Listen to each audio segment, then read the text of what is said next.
Okay? Magandang umaga mga nakikinig, ano?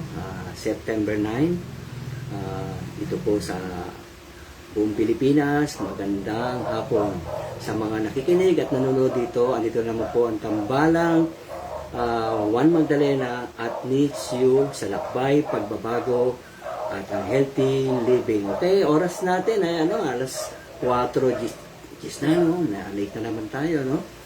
So, dito po sa Rectampo na online news, live po ito sa YouTube at Facebook.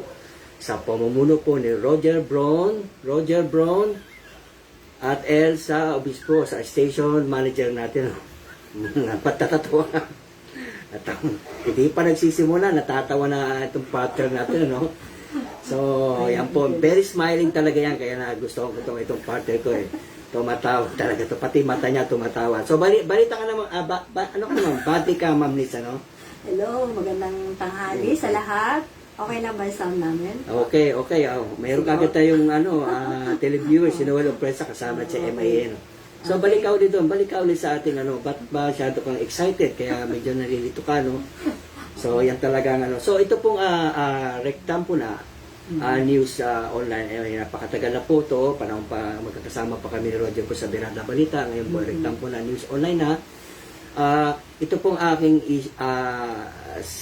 talaga ditong programa namin ay tungkol sa pagbabago. Ito po ay kakaibang programa na tumatalakay sa buhay ng tao patungo sa dalisay na pamumuhay.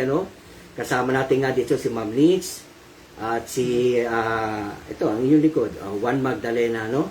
Si Ma'am Liz po isang naturopathy practitioner at isang certified acupuncturist. So ito pong programa natin ay handog ng Hanuman Bag, matibay, world class, matatagpuan ito sa Noveleta, Cavite. At sa pag bibili po kayo, pwede rin po kayo mag-order sa Shopee at Lazada. Andito rin ang Yogis Farm at ang Kertambay na nag-sponsor sa amin ng Feeding and Community Wellness Program. Anyan po ang aming mga kaibigan na si Sir Manalo, Ellen, LJ Ilagan at si Sir Tota. Bati naman, Ma'am Liz, Okay, sa mga kasama natin dyan sa Rectampo na family, si Ma'am Elsa, Sir Billy, ayan, si Jamila, Kuya Roger Brown, shout out. Okay. So, dito naman sa aking mga colleagues sa PAAY, magandang tanghali, Ma'am Leti, Doc Romy, yan, Doc Web, yan, aming president sa PAAY, Doc Hector, Board of Directors, tsaka sa CET Training Center, si Doc Cecil, kay Ma'am Reggie, Joyce, mga naturopats dyan, si Ma'am Evelyn, Julius, hello. Okay, bati naman dito sa bago natin mga nakikinig, kay Ning Oriola, Okay, shout po sa Sinoknipan. Kay Bo Bismarck, congratulations sa iyong matagumpay na surgery, Isang kaibigan natin po yan, isang musikero. So, Good. sana ituloy-tuloy ang paggaling mo, Mr. Bob Bismarck, Magpa-puncture ka, sir. Yun, okay, mag-session ka rin kay Ma'am, Priscilla Labarias, is watching birthday niya. Nakaraan, birthday. Okay, happy birthday, So, yan po. So, ano po ba ang topic natin? Ang topic po ngayon natin ay, ngayon po ay faith healing. Spiritual ba to? Yan ang tanong. Ang fake healing ba ay parang fake news? Okay? Faith healing. At achievement. Ito yung mga fake, na dapat pag-aralan natin. Ito ngayon ang topic natin. So, yan po ay, kung may mga katanungan kayo, ay mag-text lang kayo dito sa Facebook at dito po sa aming YouTube. Paki-like and paki-subscribe. Paki-share naman po. Yes. So, ang topic po natin ngayon is very close to my heart daw, sabi ni Ma'am Liz. Okay, ba natin? Kasi nabibilang yung acupuncturist dyan sa healing. So, maraming klase ng healers. Meron diyang energy healing. Yan. Ano ba yung energy healing? Yun yung pinapractice ng isang acupuncturist na katulad ko at naturopath na kumukuha ng energy mula dyan sa dyan, sa labas, katulad sa earth, sa grass, sa halaman, and then tinutulong para gumaling ang pasyente. Okay? Isa pa, yung pranic healing, ito naman yung ginagamitan ng mga chakra, para energy healing din siya. Diyan ano natin si Sir Julius, nagtuturo yan, tsaka si Ma'am Jessie, Doc Jess yun. Okay, sopranic healing, ano? Pranic healing. Sino ba yung energy teacher niyo healing. dyan sa pranic healing? Doktora siya doon sa paay. Anyway, Oo. sige. Kung interest lang ka mo, no? Pagka may interest kayo sumali dyan o mag-aral, kontakin nyo lang ako. Okay, Then pranic meron din healing. tayong tinatawag na mga witchcraft, pero hindi po ako kasama dyan. Yun yung sa mga Friday the 13th, may mga ritual silang ginagawa. Naglilinis sila ng so-called aura nila, binabalansin nila yung karma na tinatawag. So may banishing negativity, parang Oo, gano'n, no? binabalance sila, positive, negative, so binabalansin. So parang medyo hindi medyo maselan to, no? Kakaiba yan, O oo. medyo parang medyo makakatakot na Witchcraft, kasama yan, pero hindi po tayo, hindi yan ang careful ating lang, careful careful. lang. Okay. Hindi yan ang Okay. pinupush through natin, no? Oo. Doon tayo talaga sa goodness. Oo. Oh, Tsaka yan, may mga new moon spell. Yun yung mga nag-ano sa mga full moon ba? Di ba? Dati nakatagpo tayo ng mga ganyan, naalala Okay, mo? tama. Oo. Oh. And then, yun, yung mga naniniwala sa mga good fortune, yan, luck, prosperity, okay? Yan. Bring peace and meditation and practice protection. Meron din mga albularyo, tinatawag ng mga albularyo, yung mga quack doctors, di ba? Dati, as a laser acupuncturist, sabi, ano din tayo, di ba? Albularyo din, di ba? Okay, Sabi. yan. Pero hindi po tayo albularyo, based on science. So, ito pa, isa pa yung acupuncturist, herbologist, yan yung mga ginagawa na para gumaling. Okay? So, temporarily, batiin muna namin yung mga nag-online ngayon, at saka itong mga kapitan sa Calaca, Batangas. Okay? Partner, Bati mo natin ito, Ma'am Liz daw, get eyeglasses. Okay, anyway, malinaw pa mata niya, Mr. Bobby Smart. Masyado lang nakingiti kaya singkit. Bati nito kay Apicus and Needles, yan ang binibila na mo ng karayom, ano? yes. Okay, so bati ka naman dito sa kapitan. Chinecheck ko pa rito yung ating mga main nakikinig ng ating wala pa rito, no? So share ko. Sige. Bati ka Last ulit. time kasi nagpunta tayo doon sa Calaca, Batangas, no? Diyan si Jamila. Ma'am Jamila, Rowena. Yung ating mga kapitan diyan. Baka nakalimutan na tayo, hindi na natin nadalaw. Sila Kapitan Cesar Perez, Poblacion 5, Saputing Bato East, si Kapitana Rosie, at saka si Kapitan Magpili, para alala mo ba? Shout out ka dyan, oy. Tsaka dito sa BJMP Dasmariñas, Si Imbala, no? Sir Imbala. Oh. Pupunta kami dyan, sir, mga 20. Okay. So, yun. Partner, ano na nangyari? Hindi ko makita yung may share dito, oh. Kaya i-like mo nga dito sa atin si Juan Mamaya na Magdalena, no? So, i-search natin para naman mapanood din ng ibang mga viewer natin to na, okay, so yan. Okay, anyway, wala pa rin no? Okay. So, yun. Balik na ulit tayo, no? Balik mo na ulit. Okay. Okay po. Okay. So, dito sa itong healing process nito, may mga tao kasi, when they, binabanggit nila itong pangalan ni Jesus, Jesus healing in the ancient time, just to prove na siya yung the Lord that time, Oo. So, how do you Ayun. receive your healing by faith? You can be healed from heart diseases, so diabetes, high blood pressure, thyroid disorder, depression, bipolar, so cancer and other diseases the enemy has put on you. In fact, by faith, you already have been healed. Healed, So, ano bang ibig sabihin nito? So, nung panahon na yon na, di ba, si Jesus Christ yun ang unang healer natin. Kasi nung time noon, hindi naniniwala yung mga tao na siya ay Diyos. So, nagpakita siya ng mga milagro para paniwalaan siya. Di ba? Okay. Yun yung unang-unang mga healing yung time noon. Okay. Thank you nga kay Bobby Smart, nag-o-offer siya ng sound system ata, additional equipment. Thank you, Bobby Smart. Talagang parapakan natin si Bobby Smart yan. Ewan ko lang kung narinig. Bobby Smart, kita mo, hindi yata narinig yung palakpak, So anyway, ito yung nakakatakot dito, People, ito yung totoong istorya rito ng mga nakikinig. People are empty and lonely.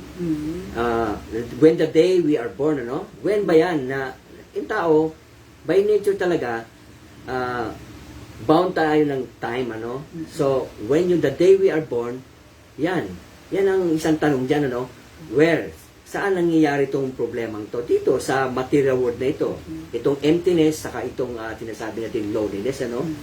And then, sa prison house din, ano? Sa prison house din, ano? Oo. So, yan, prisoner? napakulong. Mga Oo. prisoner, nalulungkot Yung mga yan, no? nasa bilibid ba yan? Minsan, yes, hindi lang doon. Kahit saan, Oo. everyone is in a, nasa put sila ng kalungkutan talaga. Napuput sila sa kalungkutan, sa emptiness, ano. So, ano ba ang dahilan nito? What? Anong dahilan nito? Due to ignorance.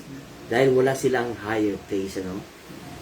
So, yan. Hindi nila alam kung sino sila talaga, kaya napuput sila sa ganung situation, di ba? Yes. Because of ignorance, ito, yung our identity, yan. Nako-cover up na nga na ang tunay natin pagkatao, no? Dahil nga, if a person identify he is the body, so na-attach siya ngayon sa isang body, pa nag-contemplate siya sa object na yung body na yung magandang sexy dumadaan, or isang music, or isang lahat, nagko-contemplate ka, material things, yung object ng other senses na yun, gusto mong maangkin yun eh. Gusto mong makuha yun eh. Dahil doon, yung pag nakuha mo na yun, o yung object na yun, dahil nga nagkakaroon ng siyempre pag na-attach ka ron, at biglang nawawala, o biglang na-obsess ka na, last develop.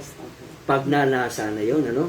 And then from last, dahil sobrang extreme, o masyadong yung pagmamahal mo sa kanya, sobra na, obsessed ka na. Dahil ngayon, pag nakakita siya ng parang may tumitingting sa kaibigan, maganda niyang girlfriend o asawa, Selos na. Yan na, anger arises na yan, no? Loss of intelligence na yan, no? From anger, intelligence is lost. Intelligence is lost, dahil nga pag galit ka nga, di ba, intelligence is lost. Oo. Ganun. So, dahil nga yan sa bugso ng damdamin, cover up yan ng ignorance. Yan. So, hindi mo alam kasi kung sino ka talaga, kaya nangyayari yun, di ba? Kaya, So, mabalik tayo dun sa faith healing. balik ka. Sige, balikan mo. So, bali, kasi maraming gumagawa ng faith healing. Pero hindi yung mga acupuncturist yan, ha? Hindi kasali dyan, mga herbologists, Yes, mga yes. ganyan. So, ibig sabihin na kayo sa kategory ng goodness, ano? Oo, goodness Sa pinag-aaralan nyo talaga na, scientifically, in Western mood ba yan? O traditional, Chinese medicine? Traditional pa, tagal-tagal na niyang ginagawa eh. So, hindi tayo doon sa mga ritual o sa mga budo. Oo, iba yun. Okay, pero maniwala kami mga tao talaga na may third eye. Yung third eye na yun, yung nakikita niya yung kung anong aura ng tao, di ba? Sa anong kulay meron siya. Ganyan. May mga kulay yan, may mga white, yellow, ganyan, black. So, iba-ibang kulay. So, yun yun. So, medyo nai-influence tayo niya sa loob ng bahay, di ba? O, kailangan puti ang suot. Puti ko, nakaputi. Tsaka may dating na no?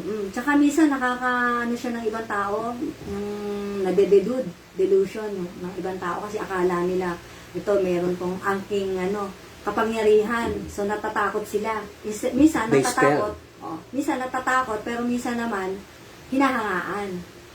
So kailangan talaga ingat talaga tayo diyan na masyado wag mag-dive sa ganitong So wag tayong medyo na-impluwensya ng mga ganitong sa dating black magic o so medyo nakakatakot yan. Hindi talaga yan ang purpose ng natin dito. Na ayusin lang natin na hindi yan yung mga magagandang katangian ng isang manggagamot. Na dapat talaga on the positive side o sinasabi natin na traditionally in West Chinese medicine, di ba? Ang basihan natin ang katulad ng ginagawa mo. No? Kasi nung panahon doon may mga witchcraft eh. Yung mga witchcraft yung gumagamit ng mga dolls para lalagyan ng karayom o kulang para kung galit, gano'n. Minsan, binabayad pa yun eh, di ba? Yes. Ipabayad pa sila para gumaling or kulamin tong tao to kasi galit na galit sila. May mga gano'n. So everybody is wants to magkakaroon ng angking power. Eh. Yun yung sinasabi natin na isa sa ito na fake achievement. Nakakala nila pag na-attain nila tong power na to makapag-heal in a mood of darkness. So, feel na powerful ako, matatakot sila sa akin, magpapalo sila sa akin. So, nakakatakot yung ganyan, ano? Oo. So, hindi kasi, yung parang sinasabing, hindi dalisay yung dating. Kaya nga itong programa natin dito, yung bawat nila lang, magkaroon sila ng dalisay na pamumuhay, hindi yung sa nakakatakot na pamumuhay, hindi yung pananakot yung idea mo, o mayroon kang parang, may talino ko, mayroon akong, magaling akong malakit ng tao, umayos ka, hindi maganda eh. Hindi ka kalugod-lugod. Okay. So Pero partner, meron talagang mga ganun na tao na nakakagaling. Pero hindi ibig sabihin na ano na sila. divine. Oo, Yeah. divine. Mayroon kasi sinasabi nga yung topic na yun, pag nakakapagaling ka raw, yung faith healing, yung mga ginagamit ng ibang mga so-called Christian o mga pastor, na pag nakapagpagaling sila, divine na ang tawag sa kanila.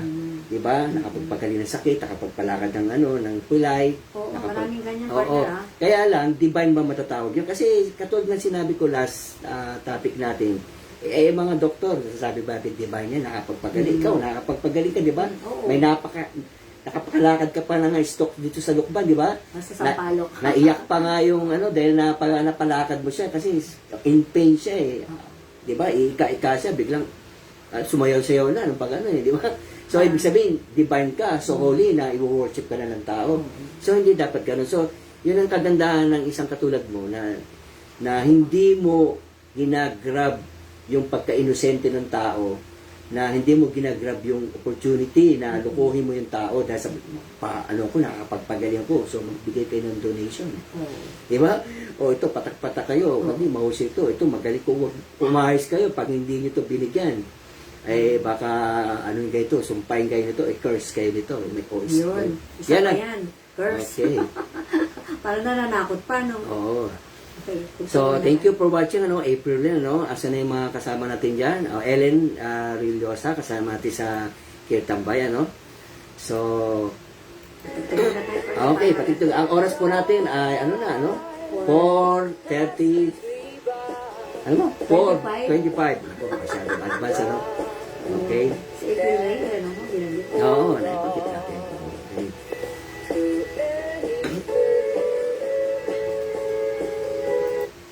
So, balik ulit tayo doon sa sinasabi nating achievement na ito, Kasi yung gusto natin kasi yung mga tao kasi, nai-illusion tayo, Gusto kasi natin ma-acknowledge, gusto nating palakpakan tayo kasi nga, yung desire natin, yung goal natin is material goal.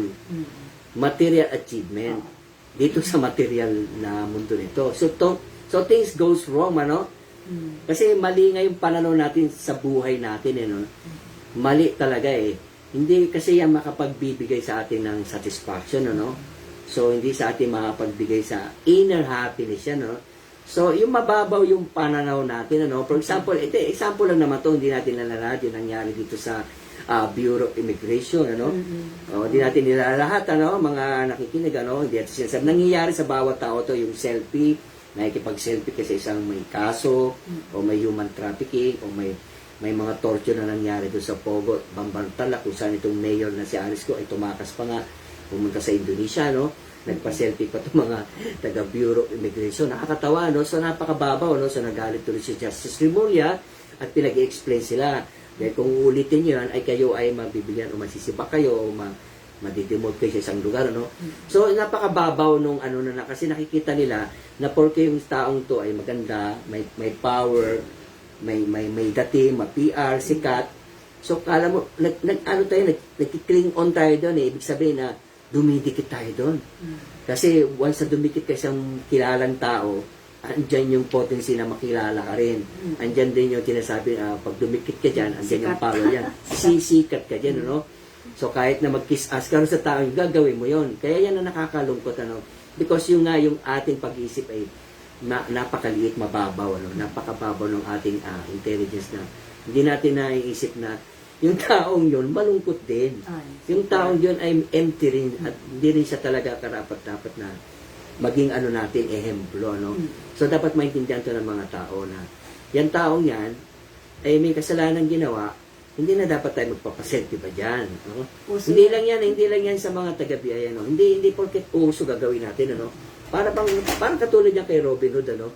Na sinasamba ng mga tao dahil nagnanakaw siya at yung ninanakaw niya, pinamimigay niya. So, ganun kasi ang status ngayon ng sa politika, no? Yung mga nakaw ng mga politician, pinapamamahigay sa taong bayan, sikat na sikat siya. Kaya parang Robin Hood ang story niyan eh. Hindi pwede yun kasi ang kasalanan is kasalanan. Hindi pwede maging isang ehemplo yan. No one is exempted. Okay. Kaya tandaan niyo po, hindi porket mayaman o sikat o popular, ay dapat na nating iidolo. Dahil tandaan niyo po, even itong mga sikat, itong mga popular, ay malungkot din. Nagkukumit din yan ng suicide. Oo. Lulong din sa droga yan. Maraming mga sikat na nagsusuicide, ha? Yes, oo. Sila, Diba? sila Marilyn Monroe, sila, ayan, di ba? Sila Si ano? Elvis Presley, na ano rin siya, si Michael Marami. Jackson. Napakarami, isa-isa natin mga sikat yan, kahit sa Korean, di ba? Yung mga sikat na artistang Koreano, Oo, mga actress, kailan lang may namatay. may yata. nagpakamatay, Suicide. diba? So, napakalungkot ng buhay nila, pero famous sila. Pero sila ay may pera. Kompleto. Hindi lang 3 times a day kumakain niya. Ang ganda pa ng kama niya. Parang si Rockefeller. Ang daming kama, ang daming kotse. Diba? May pang Lunes, may pang Martes. Daming chicks. Marami rin babae. Sabi nga ng Woods, ano? Oh, pero yung nga, nakalimutan daw ang Diyos. Tama, diba? So, mayroon pang ang effect niyan. Dahil dyan sa sobrang lulong nila sa droga at sa alak, nababaliw sila. Yun. So, because of ignorance of our identity, na akala natin these material things can satisfy. Di ba? At tinasabi rin dito, kahit itong mga so-called healer, ang akala nila na makakakuha sila ng followers, gagawa ng mga milagro-milagro, susundin ng mga followers in the name of Jesus, o in the name of other, o in the name of kahit pangalan ng mga Diyos na kinikilala mo, o na, na faith mo kay Krishna o kahit sino, gagamitin mo pa yung name na yan, ay wag, kasi hindi yan kalugod-lugod. Kasi hindi naman talaga yan ang ating basihan ng pagmamahal sa Diyos, yung gamitin mo siya para makapagpagaling ka, pero may motivation ka. Mahirap po yan, medyo offensive yan. O, meron yung isang doon na sinabi na isang kay Jesus Christ na hindi lahat ng tatawag sa akin ay mapupunta sa langit. Parang gano'n. Yeah, tama. Oh. Diba? Alam, memorize mo yan. Yung verse sa Bible yan, no? Kasi nga yung word. Oo, so katulad nga yan. Kaya nga, minsan mga tao rin gumagawa talaga niya ng mga, yung mga faith healing, mga outreach, pero nakakalungkat to, parang gumagawa ng fake news para lang sila sumikat, pero nasisira ang imahe, para sirain din ang imahe ng kalaban, so nakakalungkot yun. So, sabihin natin, bakit nga ba talaga, ano yung dahilan yung sa ignorance na yan, Ma'am Miss, Because we are not the body. Hindi ikaw ang katawan. Yes, hindi mo, ignorance ka talaga eh. Hindi mo alam na ito nga, nakakalungkot ito, no? Dahil nga, yung tao, ang iniisip niya, halimbawa dito kay Alice Go, o doon sa mayayamang Koreana, o magsikat na artista, o di Britney Spears, o kaya si Smith pa to, yung magaling na babae ngayon, na napakamahal, ang kanyang talent niya, no? Artista? Hindi, singer siya, no? So anyway, so people are idolizing him, pero people are worshiping him, talagang sikat na sikat siya, na akala niya ngayon na masaya-masaya itong taon to, kaya gusto mo rin maging katulad niya. So, ina-identify mo talaga yung sarili mo na you are the body. Di ba? Ina-identify mo na ikaw, maging katulad ka ng artistan to, kasi sasaya ka. Kasi nga yung nga ang concept mo, na pag napasaya ang katawan, napasaya ang senses, na maganda yung iyong pananamit, nakakita ka ng maayos, nakakalibot ka sa buong mundo, nakakain mo yung masasarap na pagkain, sasaya ka na doon. Iniisip mo pa na ikaw yung, dahil nga sinusunod mo to yung mga gusto-gustuhan ng iyong senses o pandama, pati yung utak mo, pinapakinggan mo na kahit mali lang sinasabi, kasi nga, ignorance ka sa iyong identity, na you are not the body, we are not flesh and blood, we are by nature is spirit soul inside that body. Siya yung nagko-control ng senses natin. Pandama. Siya ang nagko-control ng mind. Okay? So, tandaan You nyo, are not your mind. ay hindi ikaw yung mind. Kaya minsan yung mga tao na focus na nadidelude, na illusion, na Marami yan eh. So, kaya tayo na talaga, na-apektuhan yung buhay natin dahil sa maling pananaw na sa tunay nating pagkatao. No? Kaya as a human form, meron po tayong intelligence. Yan ang difference between animals. Ang animals may intelligent din naman yan, pero small. Hindi katulad ng tao na talagang Hindi. na may higher intelligence. Kasi ano ba yung intelligence ng May 4 lang ang ginagawa ng animal. Yes, Hindi, oo. animal. Eating, mating, sleeping, and defending. Yun lang. Pero yung human form ay merong intelligence na kakaiba, na makapag-isip. Yung hayop kasi hindi na nag-iisip yan eh. Basta 4 lang yan. Diba? Yes, Yun? oo. Oo. So tanda mo, pero yung meron nga tayo katulad din ng animals, pero meron tayong tinatawag na intelligent Intelligence. na nagse-search ng higher Yes. taste. Yan ang meron tayo na wala ang animals. Yan. Katulad, di ba? Mm. So yung higher taste na yon, hahanapin natin yon to find a perfect person na pwede nating mahalin. And that is alam naman natin yung supreme person na yon. So, magkaroon tayo ng talino na itong mga taong to na mababaw yung pananaw natin, akala mo siya yung dapat nating i-worship. Hindi mo gagawin yun kasi nga, you are using your intelligence. Okay? So, tandaan po natin, hindi po tayo powerful, na katulad sinasabi ng iba dyan. Hindi sila yung Diyos. We are not God. Tayo po ay kontrolado. Tayo po ay dinodominate. Ikaw ay dinodominate, ano? God is a supreme controller and dominator. Okay. So, Ma'am Liz, masyado atong maiksi ang ating sound. Ang oras natin ay 6:35. Baka may magtatanong. Yan ang pamamagasan. So, tatandaan natin po, may kasabihan din dito na God is the Father of all living being. Not just the Father of some nation or one's religious faith. Tandaan po natin yan. So, para po tayo guided spiritually, kailangan natin talaga maghanap ng totoong tao, totoong teacher na mag-guide sa atin. Dahil kung hindi po tayo maghanap ng taong ganyan na spiritually inclined o may knowledge sa spiritual life, hindi po dediretso yung lakbay natin sa pagbabago. Hindi po natin makakamit ang pagbabago. Hindi po natin makakamit ang dalisay na pamumuhay kung ang pinapakinggan natin ay isang maling tao o ang ating binoboto ay mali. Diba? Hindi rin tayo asenso, materially o sa political. Topic naman yan. Oo, kaya nga. So, yun lang ang sinasabi natin na talaga itong lakbay sa pagbabago. Ang lakbay po sa pagbabago ay isang kakaibang topic ang pinag-uusapan natin doon para sa pagbabago tungkol sa ating malaman natin ang ating totoong pagkatao. Okay? Tunay nating identity. Kaya yan lang po talaga, dyan lang po masasagot yung mga katanungan natin, yung mga kalungkutan natin at paghanap ng katotohanan. Alamin natin yung tunay nating pagkatao na we are not the body. Hindi po ang para pasayin yung buhay natin is gamitin natin itong katawan sa walang katuturang pagpa-party, inom dito, droga doon. Enjoy to the fullest. Enjoy to the fullest. Hindi po yan. Hindi po tatagumpay ang pag-search mo ng tawag dito, pagmamahal mo sa katawan mo. Hindi yan. Yes, you can take care of your body.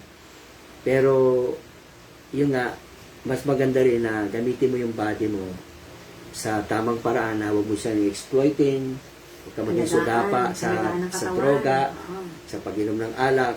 Kasi ang mangyayari niya, ma-hospital ka sa huli ng pagsisi.